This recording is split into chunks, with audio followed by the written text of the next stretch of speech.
Alright, so for this tip, it's going to be on pausing in between two algs for PBL. So another problem people might have with PBL is that since with my method, you still have to pause in between the two algs, and people might think like, that's the same as CPEP, right? You have to pause still, and that's not technically like PBL or whatever. So basically, here's a few tips on how to like avoid pausing in between two algs. So a lot of it is just a lot of practice and just from experience knowing how the alg changes where the pieces are and how to set up your second alg. But there are a few cool tips that you can use.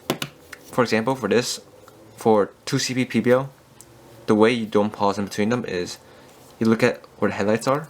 So for here, obviously I do JJ from here to force another JJ, but before that I see the headlights are here and here. So a quick tip is if you use the JJ with these two swap and these two swap, all I have to do is move whatever the headlights are before the alg to the front. So here I can already know this is going to be U prime, this is D prime, because that's how the headlights are moved to the front.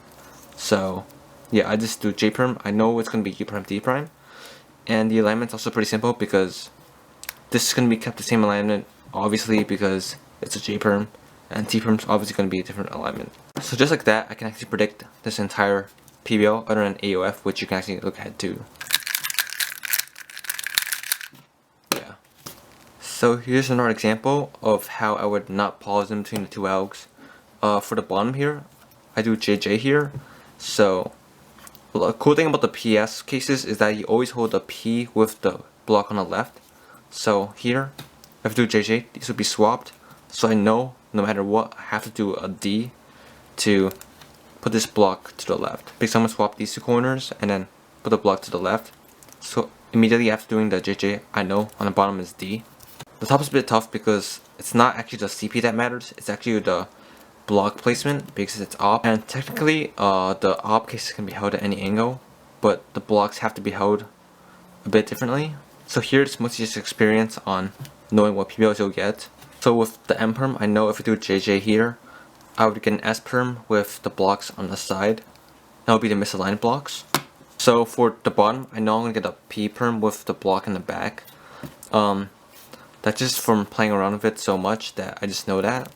So I just have to do D here and then do the PS case. So D, as I said before, and then PS. And then look ahead to AOF.